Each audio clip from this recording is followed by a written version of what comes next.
Welcome to Reader Seeks Romance Channel's Romance Roundup, the #1 romance book recs talk show. I am Liz Donatelli. And I'm Libby Kay, author of the sweet romance series Buckeye Falls. In celebration of Pride Month, Libby and I are chatting with AJ Truman, author of spicy gay rom-coms with humor, heart, and hot guys. And AJ, Libby, and I share must-read LGBTQ romance book recs and our TBRs. Watch Romance Roundup on Reader Seeks Romance Channel and subscribe on YouTube. Listen to Romance Roundup on Podbean and all podcast apps. Viewers and listeners can email us at readerseeksromance@yahoo.com. Hello, Libby, and welcome, AJ. Hello. Hello. You said hello. Do you know how difficult it is to get an author to say hi or hello when we record, or if I record any other shows? Oh my God, you actually said hello. I can't. Gold star. I think you're setting the bar really low for me, which is good. Thank you for taking time to join us on Romance Roundup, AJ. We've been talking about you on the show. Yes, for weeks. And we've been texting each other. You know what? We should release our texts into some kind of paywall, right? Perfect Patreon content. Yes, right we there. need to do Patreon, I think. We do. I would sell just about anything. So, AJ, Libby and I are obsessed with your Single Dads Club series. I've read all of them, and I think, Libby, you're on. I've read the first. I'm on book 3. You're on. I'm book on 3. deadline, so I'm literally like I'm reading them and saying I need to finish my book, and I'm like, to hell with it. I need to know what happens with Mitch. I know. Seriously, AJ, Libby and I are in 2 book clubs together in Columbus, Ohio. One of them is at a bookstore, and there's a book that we're reading that I won't name, and I'm like, I can't do this book anymore. I've got to keep reading AJ's work. So I read like another 2 books, and I'm not even going back to it. It's like, I can't. 4 books in the Single Dads Club series: The Falcon and the Foe, The Mayor and the Mystery Man, The Barkeep and the Bro, and The Fireman and the Flirt. And I also read the novella 3 Nights with the Manny. I actually just read that before we got on here tonight. Nice. A+. Thank you. So for those who are unfamiliar, what's the Single Dads Club series about? Okay, so it is about a friend group of early 40-something single dads in a quaint upstate New York or Hudson Valley town. So they're all friends. They all have kids, and it's about them finding love, not with each other, but each book, each one of them finds love. So I like to think of it because I grew up watching TV. I wasn't a big reader growing up. I was a big TV watcher. So it combines, the fun repartee of Will and Grace and the gay sensibility of Will and Grace, the really fun friend group and sexiness of Sex and the City, and suburban shenanigans of Desperate Housewives. Those the 3 parts of my personality just distilled into the Single Dads Club. So, it's about these, single dads later in life finding love while trying to raise kids. And so each dad, they have kids of different ages. One is, a baby, one is a little kid, there's a teenager, there's a 20-something. So it really gives you the full gamut of the parenthood experience and how parents of all ages just want to find love. One of the things I really love about the series, and I know this sounds silly because usually this happens in romance books, I like that they don't get together with each other and they really are just a friend group. I know that sounds silly, but usually, there's always the one at the end of the series, but I like that they really are friends. I was thinking about again, TV ensembles, the Sex and the City, or the Group from Friends, or Will and Grace, how I love the found familyness of TV shows. And just want to bring that to this book series. You do a fantastic job. Yes, you do. You're probably around our age group because there's a lot of mention of pop culture and just life stuff that I'm like, oh, yeah, this is my humor. For those who haven't read AJ's work, and I strongly encourage them to do so, there is the MacArthur Community Park Community Center, and they call it the B. Arthur, Community Center. And when I first read that, I said, Libby's got to read this Yeah. book. And in a recent episode, we discovered together on the show as we were recording that I had just downloaded The Falcon and the Foe, and Libby had just purchased it from a bookstore, unbeknownst to each other. We realized we Totally both had random. purchased it. Wait, I have a question. Was it like in the physical bookstore, or did you order it from the bookstore for them to get it for you? I actually got it at that one of the half price books here in Columbus. I was selling books and just as I usually do, I sell them and then I spend twice as much as I got on new Yeah. books. And it was on an end cap, and I had just seen it on one of the Bookstagrammers I follow, and I want to say it's called she's paperback in the day, and she had Mhm. listed Falcon and the Foe as one of her top picks for the summer because of the camping vibe. And I'm like, holy crap. And then Liz, when we were doing our first Pride Month episode, made a comment. I'm like, you got to be kidding me, because it was literally like on my table next to my computer while we were filming. So, Yeah. and then I it just can't kind of believe spiraled from there. I like can't believe that my book was actually in a physical bookstore because being an indie author, that's not something that you usually think about. Right. Mhm. And like so the fact that like it's in a bookstore, it might even be in others, that is wild to me. So if anyone listening, if you ever see my book in a bookstore in the wild, like take a picture, send it to me because I might just pass out. That would just be Oh, like the wildest thing. I wish I would have thought of that. I should have taken a picture. I'll drive back over and do Yeah. it. A question I need to ask. Mhm. Okay, so Single Dads Club series is set in Hudson Valley. Yes. If you haven't noticed, I some was people, gonna say, you sound like a New Yorker, then you said Ohio, and I was like, I was gonna ask that question. yeah, don't be fooled. I was born and raised in the Bronx in New York Okay. City. And then I lived in Los Angeles for 17 plus years. Oh, And okay. now my husband and I moved to Columbus, Ohio for reasons. Let's just leave it at that. Low Um, cost of living, I get it. Basically, we own a house now in the forest. So yeah, so I'm very familiar with Hudson Valley because we would go and tour a lot of the homes, the historic homes along the Hmm. story. So I was wondering, what's your connection, if any, to the Hudson Valley? So I grew up in North Jersey. Um, Okay. yes, in the land of The Sopranos and The Real Housewives. Um, and so, as a kid, like I would go up to Woodbury Commons. I'm not sure if you're familiar with it. It's this gorgeous Yeah, outlet mall, like in like, I don't think it's technically Hudson Valley, but it's like right around there. yeah. Um, like gorgeous place. And we went to Hyde Park on Hudson, Hmm. for like a thing. And I remember we like went to the Culinary Institute just like to walk around. It is just so gorgeous around there. It is such a gorgeous area. And then also there's this movie that I saw called The Skeleton Twins with Bill Hader and Oh, Kristen Wiig. yeah. Oh, yeah. Fantastic movie. Fantastic, fantastic movie. It is set in Nyack, New York. And just the way it's like photographed and filmed, it just looks like so beautiful. So I've always been, enamored with that area, Hmm. especially like along the river, and I think I've gone there other times for like because there's a lot of historical stuff. My dad's a big history nerd, so we would go up there, and it's just always so beautiful up there and just very like peaceful. And like I remember thinking, because like you, I've kind of moved around. I Hmm. lived in Chicago, then for school, then I moved to Los Angeles, and I moved back to Chicago, and now my husband and I are in Indiana for reasons. And I was curious what part of Indiana, because before we lived in Ohio, and I've lived all over too, we lived in Indiana for 8 years. So I wasn't Yes, sure if you were central or. Central. I'm in a suburb of Indianapolis. Oh my gosh, we owned a house in Noblesville, and then we lived downtown Indy for a few years off of Mass Ave. So yeah, Okay. I I'm love very Indy. close to Noblesville. Oh, awesome. Oh, fun. We Yeah. could have been neighbors if we didn't move. Oh yeah. I've been to Hamilton Town Center tons of times Oh my and God, yeah. We yeah. literally lived like a half mile from there. That's funny. Yeah. No, it's really nice. The Hudson Valley has always been this beautiful place. If I had a lot more money, I would like try to live there. So just thinking about like where I want to like set it, I'm like, oh, I wish I could like live there. Also, like many millennials who are on Instagram, I love fall. I'm just very Hmm. into fall and like fall in that area in like New England and New York, it is Yeah. just so beautiful. So, I think when I wrote this book, I really just followed my joy and I said, I wish I was in, a quaint town in the Hudson Valley, like in fall. And Hmm. so the Falcon the Foe takes place in like a, small town in the Hudson Valley. in fall. There you have it. I know this is a difficult question for any writer because it's like picking your favorite child.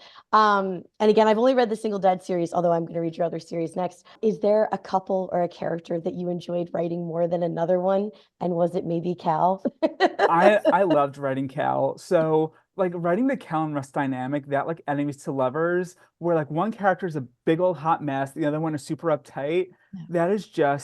That is catnip to me. I love it so much. Like when I was writing that book, I thought a lot about Bridget Jones's Diary, which is one of Yeah. my favorite movies. Oh God, I love Like that movie. Bridget Jones and Mark Darcy are just like two of my favorites. Their dynamic is so funny, and I just can never get enough of that dynamic. So I just loved writing Cal. And I think, just I just love being able to put like a lot of my humor into him. It was really fun. Because I know like when I write books, some characters are kind of like quirky and fun, and then some have to be the more like solid, the more staid ones. Yeah. And I Mhm, always have fun like writing those fun, quirky ones because that's just me. mhm. Well, trust me, it comes through on the page. I was laughing out loud several times to the Yeah. point where my husband came in the room and he's like, I thought you were writing. I'm like, no, to hell with my writing. I'm reading a good book right now. Because that's the thing, like when I was writing this and like it's a rom-com, like well, I want the com part as much as the rom. Like I want, Yes. I hate when like I read books that are like, oh, like it's a romantic comedy, but it's not really funny. Right. So Yeah. I want to make sure like people laugh, and I love a good one-liner. Again, I was raised on sitcoms, so Mhm. I just love that like one line, like a good one-liner is just perfect. Yes. Oh yeah. Well, you have succeeded in that, trust me. Yeah. I've highlighted on my tablet so many lines, and it's just like jokes. Like you said, the one lines, because I have laughed more in reading your series than I think like all the rom-coms I read in 2023, like you said, like the rom to com ratio is strange, or at least maybe what is considered comedy has changed. I think comedy is usually not just sarcasm, but it's situational. It's wordplay, it's misunderstandings, and I feel like there's these comedies, supposedly, romantic comedies, and it's like, oh, it's just because they're very sarcastic towards each other and nothing more. So I think that's why both of us are drawn to your humor. Absolutely. Now I notice that each book in the Single Dads series has two different covers. So one has like a cover model, and then Hmm. one is an illustrated cover. Now, Yes. what's the strategy behind that? Great question. So originally they were all model covers, because that was very much what the market was looking for and wanting. So when I put out the books, I wanted to make a two market cover. And then I started seeing a lot more, especially on Instagram, a lot more illustrated covers. Because I think what's really interesting with the romance readership, at least in the game romance readership, is that it used like a lot of it is on Facebook, and it had been on Facebook. It'd been more of like an older female clientele. And it was very much on there. And those are the type of like those model covers, like the bare chest covers were very popular there. And then I think what happened is I think two things. One, Red, White, and Royal Blue came out in like 2019, 2020, and that Hmm. just was a paradigm shift. Like that cover, Yeah. was hugely popular, as was the book. Um, and that plus, a book like or Simon versus the Homo sapiens agenda came out almost 10 years ago. So teenagers who read that and read books that came out like that in the wake of that, those YA books, they grew up with those books and now they're 20 somethings and they want something maybe a little bit more mature. So I and other authors have started to notice that the readership is starting to shift where, it's younger, there's more male readers, more diverse readers in it. And so, those readers are looking for they love illustrated covers, because they love like the red, white, royal blue covers. They love like the YA covers that they grew up with. And then Hmm. also those covers really pop on Instagram, they pop on social media. Yeah. I've been seeing other gay romance authors trying to put out illustrated versions of special editions of their book. Mhm. And I was talking to M.A. Wardell, and he said, "Yeah, you should do it because also like your books, since they are more comedic and more rom-com, I think an illustrated cover would convey that tone more." Hmm. And so I don't want to completely dump the model cover because there is a still a sizable romance population that does appreciate those covers and love those Mhm. covers. Yeah. In fact, I'm going to a romance reader event next month, and I kind of did a poll in like their Facebook group, and most people prefer model covers there. Okay. Oh, So this way to give people like a choice of both. So I think my model cover is more popular in like Facebook crowd, maybe with older readers. I think Yeah. younger readers and maybe more male readers than those who are on an Instagram or a TikTok. They love the illustrated cover. Right. So at least like people can have both. Um, and so like so far it's worked out great. I love both covers. Like I love illustrated covers a lot too. So I was so excited to get them done. And then another reason why is so when The Fireman and the Flirt that came out back in March, Hmm. and so when I was redoing these covers and making illustrated covers, and I'm very much like I didn't. There are completionists out there, people who like well they've bought books 1 through 3 with model covers. They'll be upset if there's no book 4 without them with no model cover that don't match the other three. Right. So I'm hmm aware of that. So I want to give those people that choice. So like right now, like if you go to my website, you can order the model cover paperback. So at least you have that option. Right. Whereas like on Amazon and other outlets, it's just the illustrated cover for the paperback, and then the ebook has the model cover. So Yes. again, like I'm still always like tweaking, still always learning. That is one of the benefits of being an indie author. You can always just keep experimenting with things, changing things up, really testing to see what works, because the market is always shifting. I think that's fun. Yeah. Like I think it's so different than it was like 4 or 5 years ago. The market's changed so Yes. much. So it's just trying to stay with that. We love talking about Yeah, book covers. We're actually going to do yeah. a whole episode about book covers. Being I got the ebook, I got the model, and you bought the Yes, I illustrated got, cover. as you can see behind me, and the sun keeps shifting, Yes. which is why I feel like I'm gonna fall off my chair. But yeah, I got the illustrated covers, and I'm the exact same way. I have had option or books where I find a series after there's been a film adaptation, and then it's like, ah, darn it, you can only get these, the Hmm. tie-in covers. I hate that. So I Mhm. love that, the other three I got on Amazon, but the first one conveniently was also illustrated. So yeah. Right. Now, being you bought the illustrated, were you surprised by the amount of spice and steam I in the will book? say yes, but no, because I'm getting used to the fact now that most of the, and again, I read all across the smutty spectrum, but I have been the fact that I just read, and I keep forgetting is it Blackbeard and Butcher and the Blackbeard? Oh, it's Or Butcher and Butcher and Blackbird. Blackbird. Yeah. That, and I knew going into it was going to be ridiculous, but that was the filthiest, and I mean that in a good way, book I've read recently, and that's illustrated. And I thought, you know what, you can't judge books by the cover anymore because you just never Yeah, know. that's So right. yeah, I go in because even on Bookstagram and Book Talk, sometimes it doesn't say the heat level, and I'm just like, Yeah. whatever, we'll roll the dice. But I could, yeah, it used to be if it had the illustrated cover, they were the cutesy ones, and now it's like, oh no. Right. Yeah. Yeah. See, when I downloaded it and it's a model, I felt very secure it was going to be very steamy. Even though I Okay, that's too interesting. know, I also know though that you can have an illustrated cover like Tessa Bailey and it's like balls to the wall, Mhm. Yeah. sex. I mean, like just, so when I was like, oh, but there's a model in this one. I said, I think this one's going to be steamy. So, and then it even exceeded my steam expectations. I love talking about this. Yeah, it's very fascinating. We appreciate knowing how the behind the scenes.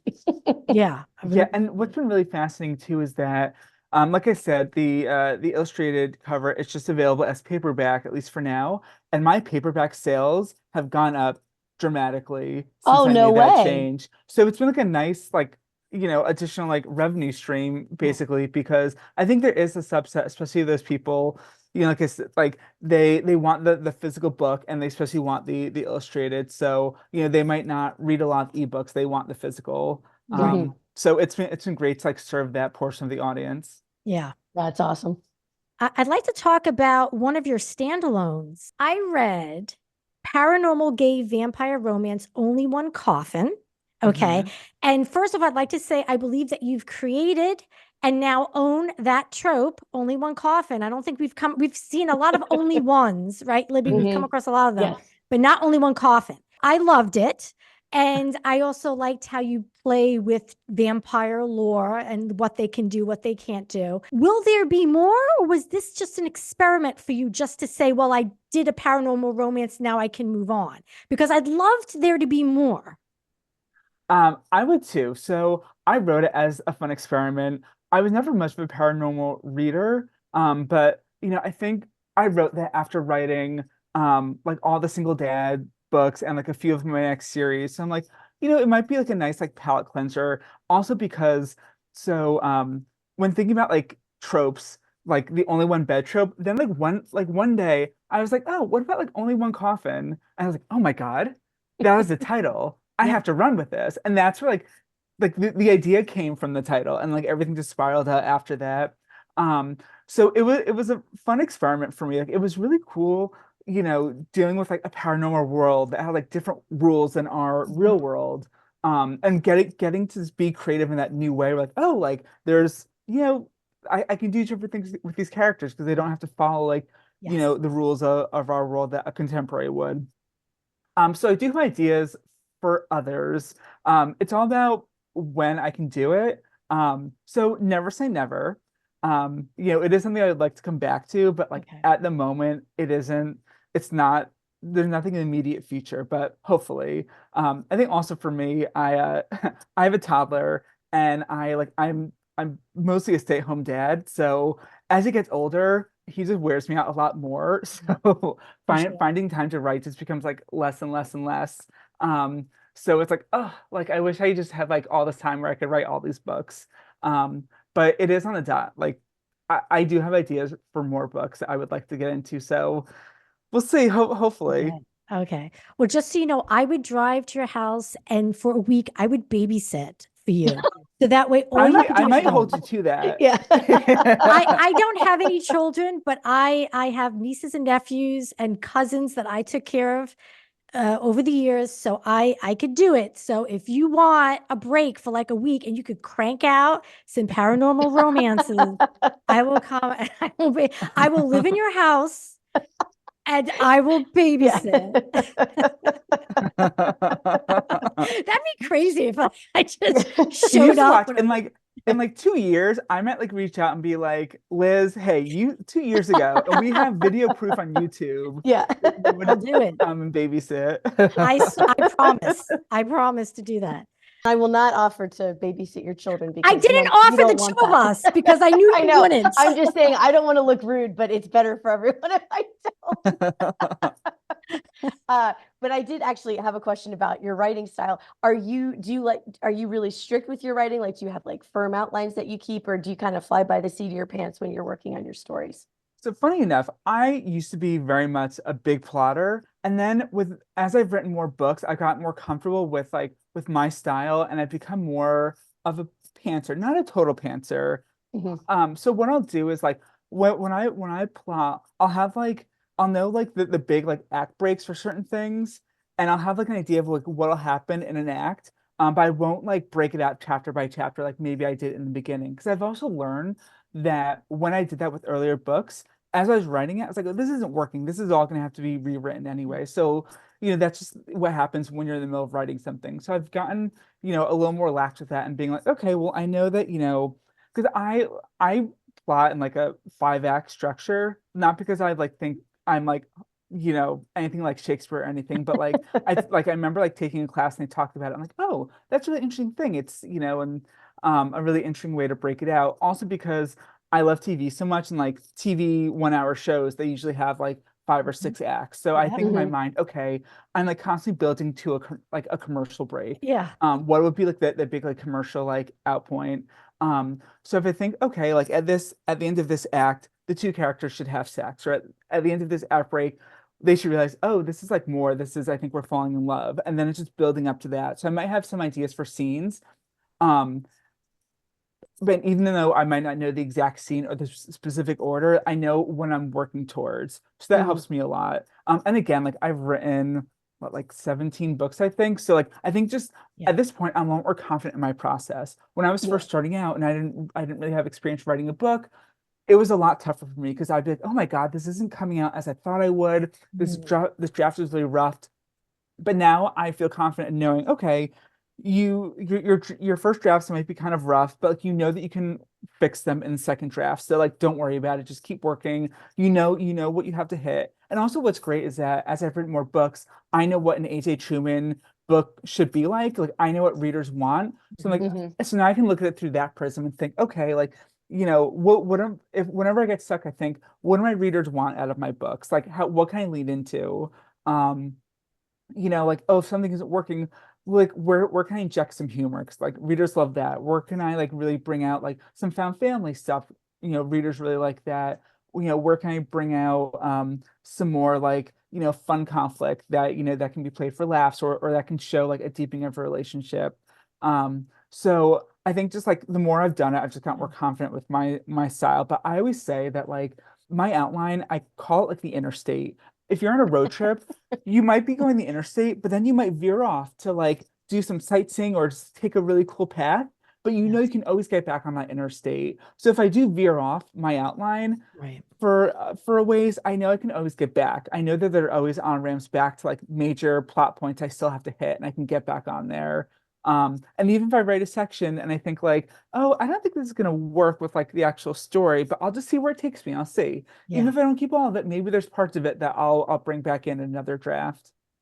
No, and I like that analogy of the interstate. I might use that later. How about you? Yeah. Because Libby, you said that you write. I mean, are Yes. you? Yeah, I definitely lean more towards pantsing than plotting. I do have an outline.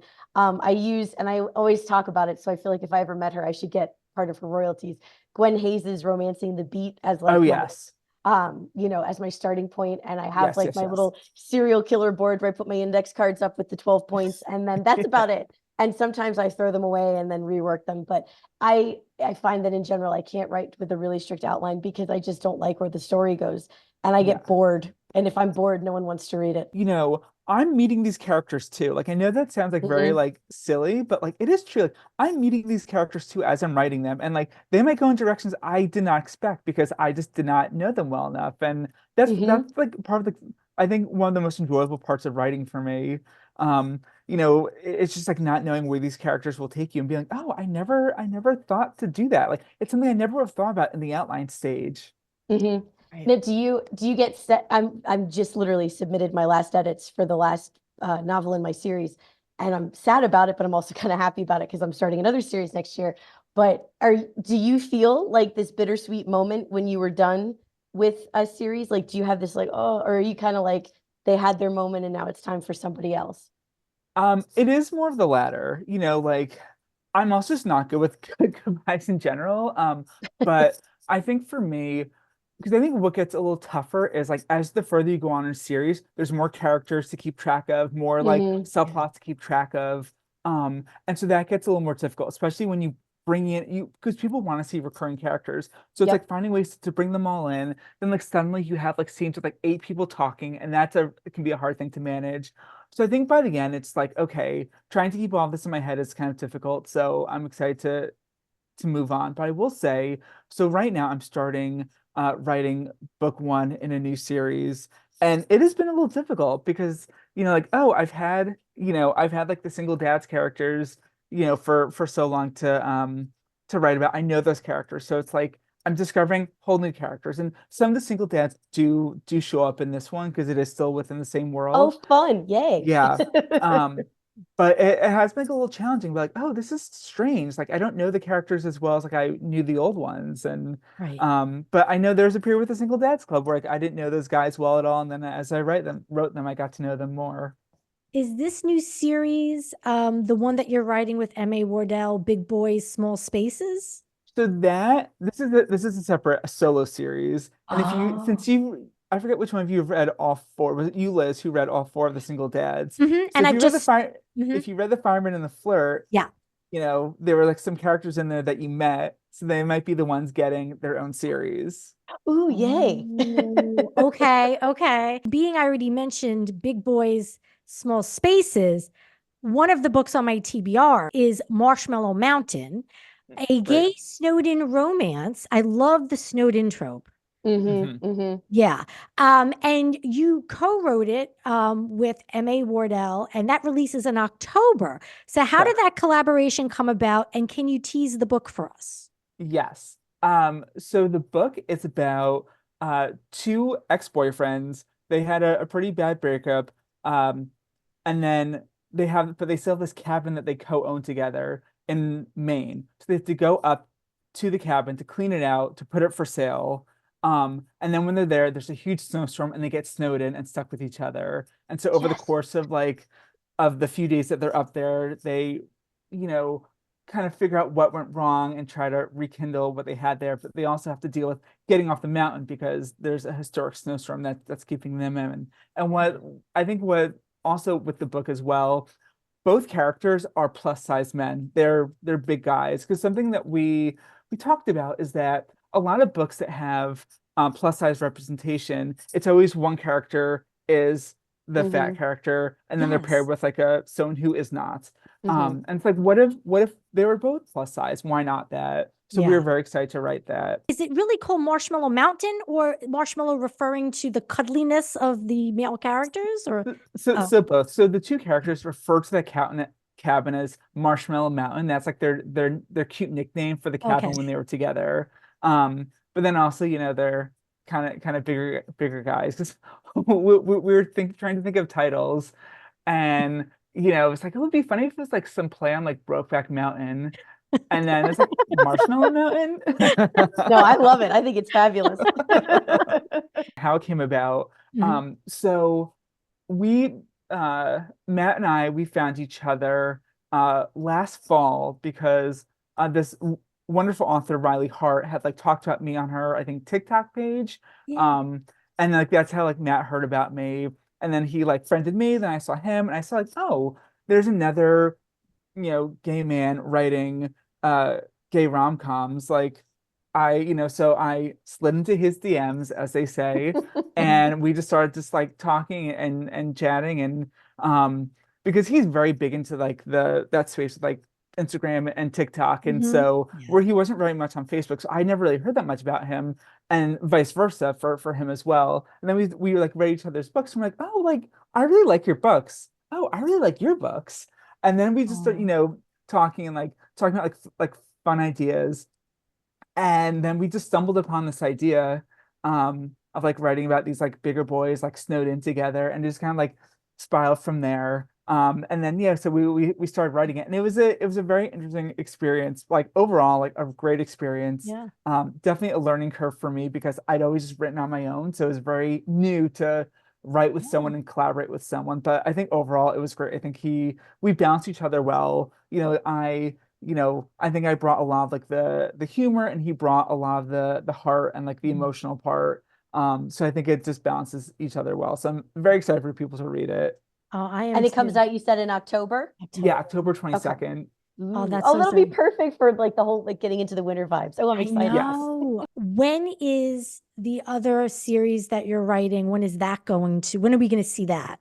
It's gonna be in 2025. So I Okay. think ideally, hopefully maybe late winter, early spring is what I'm hoping for that one. Okay. Mhm. So, if Good. Marshmallow comes out in October, this one can come out a few months later, then the next book can come out a few months after that. Okay. So that's what I'm trying to. So I know people have to wait. And I wish I was like the type of author who can like put up like a new book a month, and unfortunately I just don't work that fast. And but yeah, it'll be here in 2025 for sure. Awesome. And then, Okay. Matt and I we're going to be doing, so we're like Marshmallow Mountain, it's going to be its own series as well. So I think we're going to put out one of those a year, like hopefully like one Oh, each fall. cool. Yeah, we already have Oh, ideas for the next two books. Oh, I love it. I Yeah. know. I Yay. know. You're going to have to include in one of your future novels a Liz and Libby pair. I don't know what they I do. I don't know what they do. I've actually had a few authors include a Liz or a Donatelli in their book, as per my request. mm. So if you could do a Liz or a Donatelli, like maybe they go to an Italian restaurant, Donatelli, um, or the Liz and Libby, bookstore or something. I'm Yeah. just putting that out there. Or at Message least received, put several, it in my yeah, pocket, like remembering that. perfect. Yeah, Or at yeah. least more Golden Girls references. Thank you for being a friend. So AJ, it is Pride Month, and we have been highlighting some LGBTQ plus romance books on our TBR, or something you've read recently that you want to recommend. So do you have anything for our listeners and viewers that you would like them to read? Yes. So I think first off, like M.A. Wardell is a wonderful writer, besides being a wonderful, well, semi-wonderful human being. Um, so his book, Teacher of the Year, it's a great book. Again, Mhm. it's spicy, it's funny, it takes place in a beautiful part of Maine. He lives in Maine, so Ooh. I'm jealous because he like, oh yeah, I can see the ocean from my kitchen window, and I'm like, I can see cornfields and like housing developments from mine. But Teacher of the Year is a wonderful book about a teacher who falls in love with his student's single dad. And then another one of my favorite authors is Serena Bowen. She writes Yes. MF as well as Yes. MM. Yes. Adore her. Mhm. So Roommate by Serena Bowen, fantastic.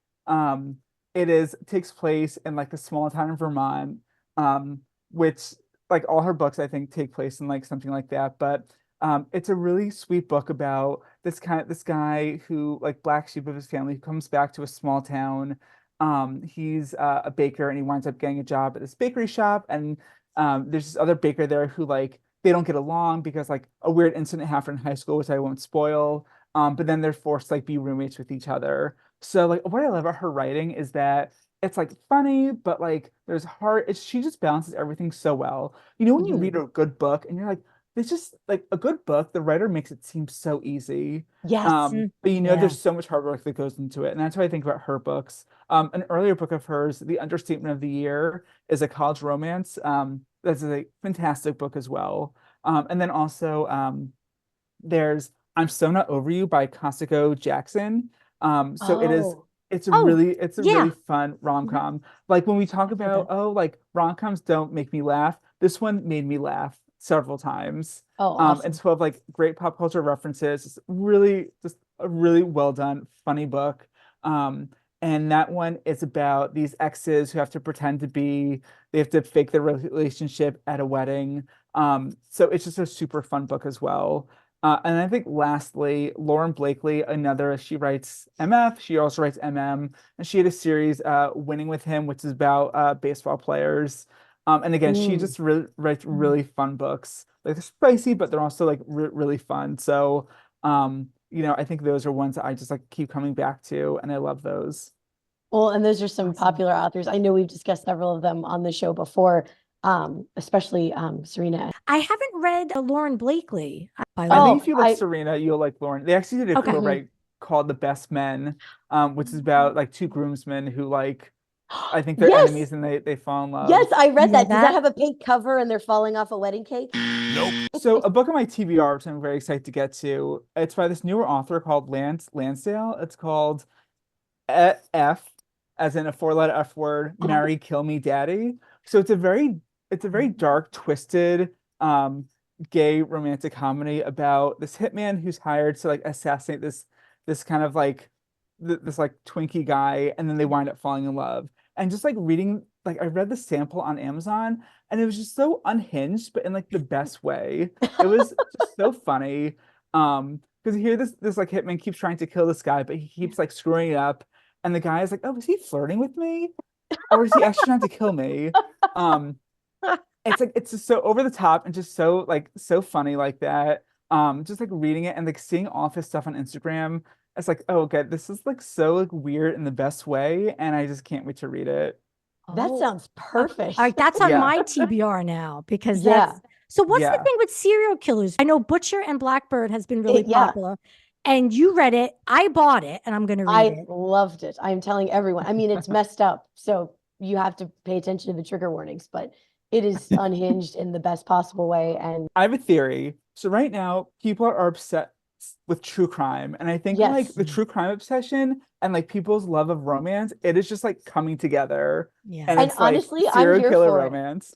I'm here for it. That's my other favorite comfort show, which I know says something about my mentality. It's like, I'll just put on a nice true crime documentary while I'm making dinner. No I big deal. it's not even a joke how relaxing it is for me to watch Yes. about the murders. I mean, I've binge watched all the cold case files, all the kind Hmm. of related shows about forensic, whatever, documentaries Yes. about crime, cults, all of that I find so incredibly relaxing to watch. And I love horror. Either I'm reading about people screaming in ecstasy, or I'm watching people screaming for their lives. So, So I actually have two, but I haven't read them yet, but I'm excited about them. The first one came out in November of 22. It's Daniel Cabot Puts Down Roots by Kat Sebastian. And it's one that she had come out under her own imprint. It's another historical, and I hate saying the 70s is historical because that's upsetting, but I know technically the 80s are historical now too. But it's a historical romance set in 1970s New York. It is an romance. It's the main trope is opposites attract. It's a little bit shorter, which I know sounds silly. We've been talking about that a lot, AJ, this year, is we're really into shorter books and novellas because there's too much to read. There's not enough time. Yes. yeah. But I have been seeing a lot of, and it's came out almost 2 years ago, but all of a sudden I'm seeing a lot of stuff popping up. I don't know if it's just because it's Pride, but definitely intrigued by that because I'm absolutely obsessed with anything she does. So that one is on my radar. And the other one, going back to what you just mentioned with baseball, is The Prospects by K.T. Hoffman. That came out in yes. April Yeah. from Dial Press. And that one is a trans baseball romance. So I'm excited to read that. I'm embarrassed to say I don't have the blurb prepared, but I did just get the audiobook, so I will be listening to that this week. Oh, So okay. I'm really excited. And that's a debut, but again, hearing a lot of positive Yeah. buzz, Same. and the cover's Yeah. great. I mean, the cover on the other one was just text, which I think we'll discuss in our episode when we talk about covers. I've noticed lately Yeah. that some are coming out with just like funky Yep. block lettering for the cover. And Yep. I will say I did see that, didn't think anything of it. And then when I saw it on a Bookstagram post and they had tagged Kat Sebastian, I'm like, holy crap, where's all my money? Take all of it. So very excited to read both of those. Well, I have to say that, and Libby and I had texts about this that I initiated. I said, I really hope AJ is cool and not like off-putting in person because I will not read any more of his books if I don't like him. I have done that with some authors that I've interacted with. I'm like, I didn't like them and I'm not reading them. So I also tried to read as many books as I could because I said, you know what? If he's really a jerk and we don't like him as a guest, then I can't read any more books, but I want to at least have read all those books because they bring me joy. So Yeah. I'm really glad that I can continue to read your work. Yes. I'm glad that I passed that test. And I just want to say, because like I haven't really done interviews. Like I think the last like interview I did was like years and years ago on like a podcast, but like I haven't really done them because like I haven't really gotten contacted about them. So I was very nervous coming on here thinking, oh my God, like will I come off as a total idiot? Like, will this go okay? So this has been such a wonderful experience. It's been so great talking to both of you. It just made me feel like very comfortable and just it's been such a fun conversation. So yeah, this has been like a great Thank you. experience. Oh, no. Well, and I had no, because I thought this would have been your 10,000th one because it's been so natural and relaxed. And to like Matt Wardell's credit, like when I met him last year and like we were talking, like he's the one who's kind of like gotten to be like, you should show your face more. You should let people know that you are like a gay man because especially your pen name, it sounds gender neutral. So I think a lot of people assume like maybe you're just like a female author. Like I think it'd be great to show like, that you're a guy and show more of yourself on there. Yeah. So it's been like this past year, that's what it's been like, just like more of like a toe dip out there, like showing my face more and like being more present. Like on Instagram, I do reels now and accepting things like this. And like I guess I don't also like look for a lot of them just because like of like time and like oh like I don't have like a ton of time. Like I should probably focus doing writing, but I was like this could be fun. So I was really happy when you guys reached out to me. Oh, well, thank you so much for coming on. Yes. I'm so glad that I'm glad I walked into Half Price Books and your book was there, and this has just been so I much still fun. can't get over it. That is so wild. That is so cool. Like when I tell you, I never in a million years thought my books would ever be in a bookstore. So the fact that they are is crazy. That's Well, in a good way. Yes, it's fabulous. It has been a delight chatting with you, AJ. Thank you again for joining us on Romance Roundup. My pleasure. A joy. Total joy. You even ended well, right? How many times when we say goodbye, Libby, like I know they're nobody just says like, yeah, anything. see ya. They're just like, yeah. They're like, peace. But they don't even say that. It's just like, uh-huh. They're Yeah. just like, yeah, it has been a pleasure having me, hasn't it? Yeah. Watch Romance Roundup on Reader Seeks Romance channel and subscribe on YouTube if you haven't yet, AJ. Listen to Romance Roundup on Podbean and all podcast apps. Thanks for joining us, romance readers. Happy reading, everyone.